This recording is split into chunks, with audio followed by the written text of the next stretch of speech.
wabarakatuh. Selamat pagi, tapi pun. Selamat datang di Sapa Sopan. Sabtu pagi sajikan obrolan penting anti narkotika. Nah, di episode Sapa Sopan kali ini ada yang spesial nih. Jadi saya nggak sendiri nih sebagai host. Kita ditemani oleh Kak Ulfa Arumkatika. Hai. Jadi di episode kali ini kita akan menjawab pertanyaan-pertanyaan atau Q&A dari netizen-netizen Sapa Sopan yang ada di rumah. Betul banget. Jadi kita hari ini mau tanya jawab ya Kak Ulfa ya. Ya. Oke, kita mulai dari pertanyaan pertama ya. Apa tuh? Kak, jenis-jenis narkotika yang banyak beredar di Indonesia apa sih? Oke, yang saat ini paling banyak beredar di Indonesia nih masih sabu, ganja, dan ekstasi. Jadi tiga itu menjadi favoritnya berdasarkan barang bukti yang disita ya. Dan juga tentunya temuan-temuan kasus yang beredar saat ini di Indonesia. Itu tiga besarnya itu Kak. Betul, ya? tiga besar tuh. Nah, dari tiga itu yang paling banyak itu apa? Sabu untuk saat ini. Sabu. Oke, pertanyaan kedua. Pertanyaan kedua, apa tuh? Kak, ngelem itu termasuk jenis penyalahgunaan narkotika bukan? Ngelem ya, agak lucu nih. Ngelem apa dulu nih? Lem kertas, lem iPhone. Jadi lem iPhone ya biasanya. Jadi ngelem itu termasuk nggak sih penyalahgunaan narkotika? Jadi sebenarnya lem itu kan bukan termasuk salah satu narkotika nih, Kak Oti nih. Tetapi lem itu merupakan zat adiktif atau yang menyebabkan kecanduan ya. Jadi di dalam lem itu kan ada zat yang bisa menyebabkan kecanduan. Jadi walaupun bukan termasuk ke dalam narkotika, itu juga termasuk penyalahgunaan karena nanti jadi kecanduan dan tentunya juga akan berpengaruh kepada kesehatan si orang yang menggunakan lem tersebut. Seperti itu. Jadi intinya nggak boleh ya pakai lem ya kalau disalahgunakan. Tapi kalau buat ngelem sepatu? Ya boleh dong. Atau lem biru, lempar beli yang baru gitu. Ini pertanyaan selanjutnya. Kak, jenis narkotika apa sih yang paling bahaya? Siapa nih yang tanya? Jenis narkotika apa sih yang paling bahaya? Sebenarnya semua jenis narkotika itu berbahaya. Tetapi jenis-jenis narkotika yang terbaru saat ini itu kalau bisa kita simpulkan itu bahayanya lebih besar daripada narkotika-narkotika yang sebelumnya. Kenapa? Karena kan diformulasikan terus dengan efek-efek yang lebih dahsyat, dengan tentunya juga dosis yang lebih dahsyat. Apalagi kalau dikonsumsi secara terus-menerus. Makanya semua narkotika itu berbahaya ketika disalahgunakan. Nah, jadi ada yang nanya nih Kak, ada nggak sih jenis narkotika yang boleh digunakan? Nah, ini pertanyaan yang biasanya ada di masyarakat nih dan bisa menyebabkan misleading atau mispersepsi di masyarakat. Jadi sebenarnya narkotika itu boleh kok digunakan dalam kondisi-kondisi tertentu. Jadi narkotika yang boleh digunakan itu contoh ketika ada dalam suatu pengobatan atau terapi. Contohnya morfin ya. Kemudian ada juga petidin. Nah, itu digunakan sebagai terapi atau ada di dalam obat-obatan tertentu. Itu boleh, tetapi syaratnya itu juga harus dengan resep dokter.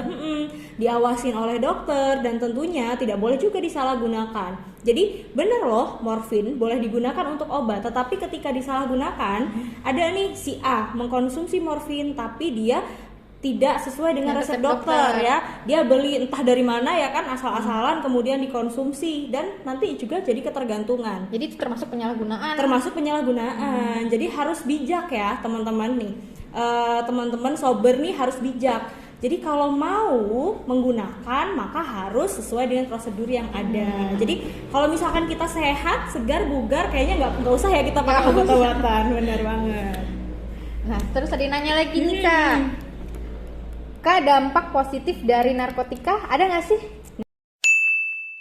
Nah, dampak positif nyambung nih tadi yang kita obrolin tentang obat-obatan. Nah, itu Iya. salah satu dampak positifnya narkotika. Dampak negatifnya banyak ya. Kalau dampak negatifnya banyak, kita semua sudah tahu pasti akan berefek ke fisik, psikis, sosial, budaya, ekonomi, semuanya bisa efek, bisa terdampak dari narkotika. Tapi kalau positifnya juga pasti ada.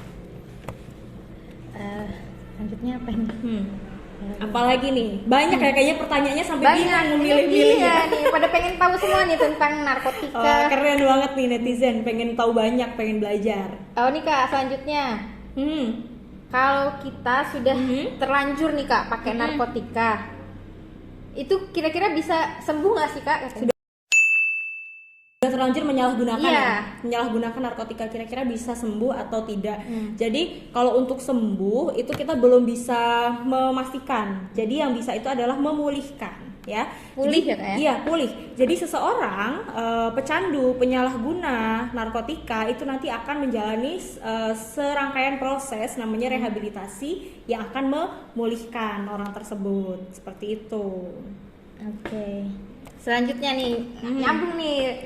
Apa Dia tuh? bertanya, Kak rehabilitasi itu diapain sih? Rehabilitasi itu diapain? Apakah Digebukin atau apakah disuntik? dipasung? Ya.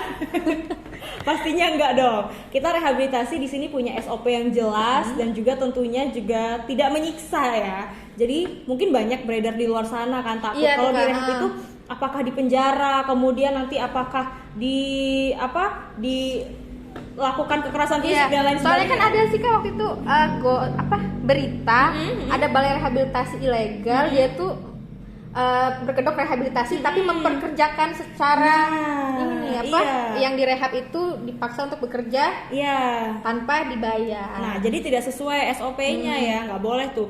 Jadi rehabilitasi di BNN yang kami jalankan yang pertama, ketika klien datang akan dilakukan assessment. Jadi ada yang namanya assessment atau penilaian terhadap apa? Terhadap tingkat adiksinya. Jadi apakah rendah, sedang, atau sudah tinggi nih. Nah, ketika nanti sudah ada hasil assessment itu akan menentukan jenis rehabilitasi apa nih yang akan kita berikan. Kalau dia rendah atau rendah menuju ke sedang itu masih bisa dilakukan di rawat jalan. Nah, nanti di rawat jalan tuh diapain aja? Jadi rawat jalan itu ada konseling, kemudian juga ada pemeriksaan medis juga gitu. Dan konseling itu juga bukan dilakukan hanya satu kali gitu. Jadi ada satu paket, satu rangkaian konseling yang harus diselesaikan. Nah, setelah rehabilitasi itu ada yang namanya pasca rehab ya. Pasca rehab, ada yang namanya home visit. Kemudian nanti petugas rehab BNN akan mengunjungi rumah si kliennya, apakah benar gitu sudah pulih, sudah tidak tergantungan lagi. Nah, seperti itu kira-kira. Nah, kalau ketika hasil asesmen di awal tadi dia jadi adiksinya tinggi, maka akan kita rujuk ke loka rehabilitasi atau balai rehabilitasi terdekat. Jadi itu yang rawat inap ya Kak ya? Betul. Nah, Serem nggak serem kan Kak? Enggak dong. Jadi di rawat inap itu sebenarnya hampir sama. Ada konseling, kemudian ada juga rehab secara medis ya, tentunya, dan juga mentalnya juga melalui konseling tadi, dan juga tentunya juga akan dibimbing secara religinya lagi. Jadi secara kerohanian juga akan dibimbing. Karena kan kalau di loka rehabilitasi atau di balai rehabilitasi itu mereka menginap ya. Jadi akan dibantu untuk menyusun kembali hidupnya gitu dari awal, pagi, siang, sore, itu ada program-programnya. Tapi sama nggak sih Kak kayak dalam penjara? Enggak dong, Enggak, ya? beda. Yang namanya kan rehabilitasi, memulihkan. Kalau para penyalahguna di penjara nih tambah stres dong yang ada, makanya dimasukkan ke balai rehabilitasi. Nanti di rehabilitasi kalau di loka atau di balai ada juga mereka diajarkan skill-skill hidup yang lain. Jadi kayak misalkan nih setelah selesai rehab nanti akan diajarkan untuk melakukan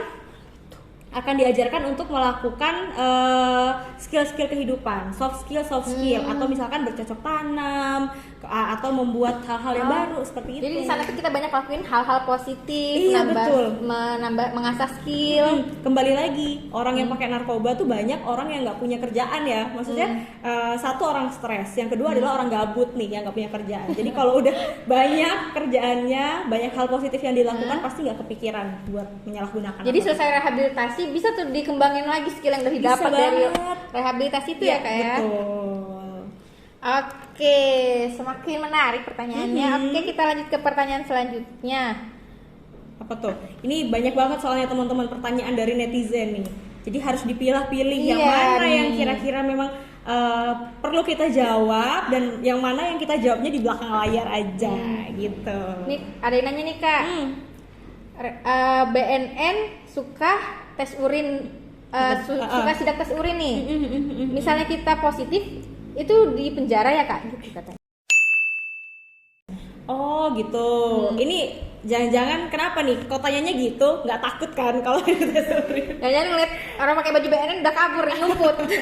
Jangan dong. Jadi ketika BNN melakukan tes urin secara mendadak itu ketika positif terjaring nanti ada yang namanya surat pernyataan apakah dia membenarkan bahwasannya dia menggunakan atau tidak. Kalau dia tidak menggunakan maka akan ada yang namanya uji konfirmasi. Nah nanti kalau misalkan memang nih sudah terbukti si A ini menyalahgunakan narkotika karena positif tadi kan urinnya, itu akan kita bantu untuk yang namanya ada assessment dulu ya.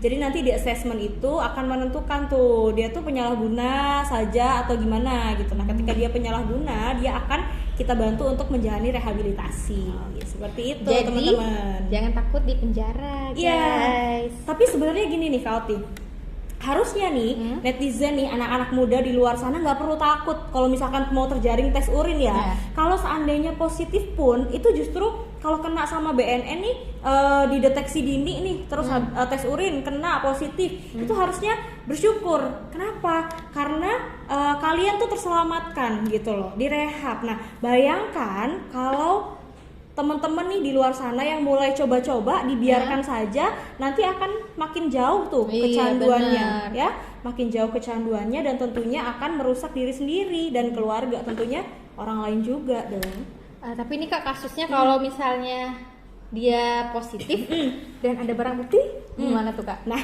kalau ada positif dan barang bukti itu lain cerita, nanti akan diproses oleh rekan-rekan dari tentunya tim ya, karena kan di BNN kita juga punya penyidik, nanti akan dilakukan penyidikan lebih lanjut seperti itu.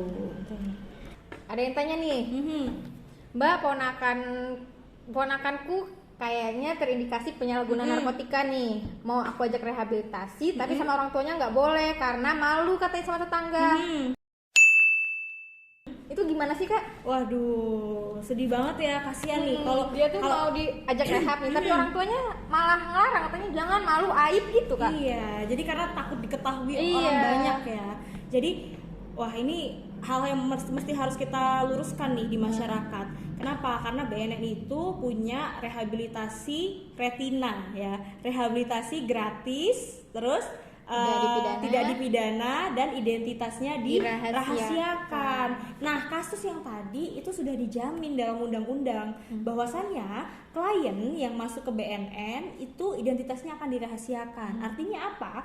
BNN tidak akan mengumumkan. Misal nih, si A rehabilitasi di BNN begini tidak. Jadi semuanya akan tetap terjaga kerahasiaannya, tinggal dari pihak keluarga saja. Dari tim BNN pasti dijaga kerahasiaannya kan. Tapi kalau tetangga-tetangga nah itu yang harus keluarga pahami gitu. Jadi malu saat ini itu apa sih artinya kalau dibandingkan dengan hancurnya masa depan si anak ini. Apalagi kalau masih anak-anak, kasian banget beneran. Iya Kak. Wah ternyata banyak banget ya pertanyaan-pertanyaan netizen nih, luar biasa. Dan itu memang pertanyaan-pertanyaan yang bersumber dari masyarakat nih, yang masyarakat banyak pengen tahu nih, tapi bingung juga mau nanyanya gimana, nanya ke siapa. Mau tanya ke siapa? Nah, dengan adanya Sapa Sopan, ini bisa menjadi salah satu solusi untuk masyarakat yang pengen tahu lebih banyak. Oke, ternyata banyak banget ya masyarakat yang belum tahu, yang belum tahu tentang narkotika, dan Sapa Sopan ini menjadi salah satu solusinya nih. Kalian tanya, kita jawab dengan sejujur-jujurnya, tanpa ada yang tutup-tutupi. Jadi nggak ada dusta di antara kita nih, teman-teman. Jadi dengan adanya Sapa Sopan ini kita berharap kita bisa menyajikan apa yang ditanyakan oleh masyarakat, apa yang ingin didapatkan oleh masyarakat, dan disajikan secara lebih menarik tentunya. Dan nanti nih teman-teman nih netizen yang nonton Sapa Sopan nih, kalau memang ada pertanyaan boleh ya bertanya di kolom komentar. Boleh di kolom komentar di bawah. Oke, jadi untuk teman-teman atau netizen nih sober yang ada di rumah, kalau ingin bertanya boleh melalui kolom komentar. Tetapi kalau kayaknya nih pertanyaannya rahasia nih ya, takut diketahui orang-orang nih. Nggak boleh nih diketahuin orang, boleh langsung DM ke Instagram BNN. Instagramnya apa Koti? @infobnn_cup_. Nanti ada di bawah sini ya, ada di bawah sini nanti Instagramnya. Atau bisa juga hubungi nomor call center BNN. Iya betul. Di 0811 729 3500. Oke, kayaknya ini sepertinya masih ada jutaan lagi nih pertanyaan dari netizen nih, dari sober, tapi kita kayaknya harus berhenti di sini nih untuk pertemuan kali ini. Pertanyaannya disimpan untuk minggu depan lagi ya. Oke, sebelum kita tutup nih, pesannya hari ini Kak. Pesen ya? Iya, Pesen Bafni pesan. 2 bukan ya? Bukan. Beda ya. Jadi pesannya hari ini untuk kaula muda di luar sana tetap produktif, bahagia, dan tentunya tanpa narkoba. Oke, sekian episode Sapa Sopan kali ini. Sampai jumpa di episode selanjutnya. Kami berdua akhiri. Assalamualaikum warahmatullahi wabarakatuh. Akselerasi War on Drugs menuju Indonesia bersinar. Speed up, never let up.